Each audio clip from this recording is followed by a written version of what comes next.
with me, of course. So, paano ba yan? Nagkita na kami. Kayo, kailan kayo magkikita-kita? Kasi SM kami dito sa SM East kasi galing siya ng Binangonan.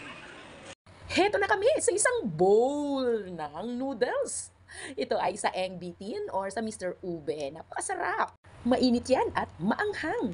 Dahil kami ay nagchichikahan at napakaingay ng store, minarapat kong i-off na lang yung audio nito at atin na lang lagyan ng voice over. Mag-aaral akong chopstick sis Malin. Ito. Saan? Ano naman?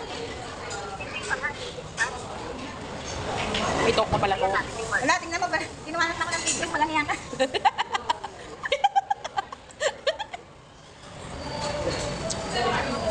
Siya pa yung nakakuha ng video. Alam nyo ba na habang kami ay nag-uusap din ni Sis Hope, nakakatawa kasi kasama namin kausap si Sis Malin over the phone sa Messenger. Kaya maririnig nyo sa background ng boses naming pag-uusap ay ang boses ni Sis Malin. Masaya naman dahil kahit dalawa lang kami nagkita ni Sis Hope, aka Miss Cathy. Pasosyal pa pangalan nito, Miss Cathy.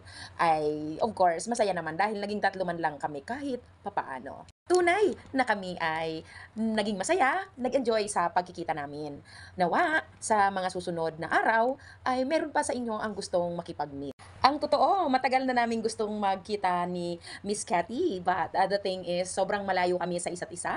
She lives in Caloocan. I think she's from Northern Caloocan and I'm from Pasig. Hindi magkatagpo-tagpo ang aming schedule, but last Saturday, nagkaroon kami ng pagkakataon na magkita. Salamat sa Diyos sa pagkakataon na ipinagkaloob o ibinigay niyo po sa amin. Masayang kwentuhan at mayroong masarap na bowl ng noodles. Miss Cathy, aka Sis Hope, and I had a great time together nang kami ay magkita kahapon.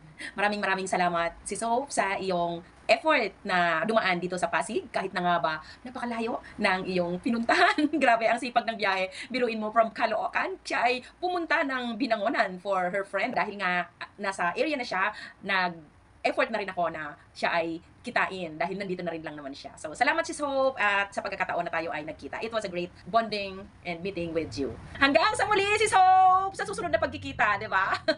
Gusto ko lang kuhanin ang pagkakataon na ito na ako'y makapagpasalamat sa inyong lahat, na aking mga supporters, viewers, and of course, all of you followers, mga kamag-anak, kaibigan, at mga kakilala, at yung mga bagong namimit dito sa ating pag-content dito sa Facebook or saan mang bahagi ng social media.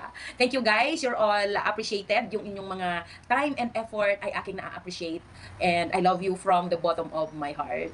Maraming salamat po talaga. Lagi ko pong paalala na mahalin natin lagi ang ating sarili. Unahin natin yung pagmamahal at pag-aaruga natin sa sarili natin dahil kung wala po tayo nito sa sarili natin, wala tayong maibabahagi o maibibigay sa ibang tao, lalo-lalo sa mga mahal natin sa buhay. Dahil pinipili natin yung pagmamahal at pag-aaruga na yan sa ating sarili, dapat nananatili tayong happy. Ika nga, happiness is a choice, diba? At dahil nga happiness yung ating pinipili, dapat lagi nating panatilihin yung ating mga ngiti sa ating mga labi. Smile! Even your heart is aching. Sabi yan sa kanta, diba? Yun lang guys, maraming salamat. Don't forget to follow me. Watch the video. Mag-comment, mag-react po kayo ng like or heart. Thank you so much. Bye and God bless everyone.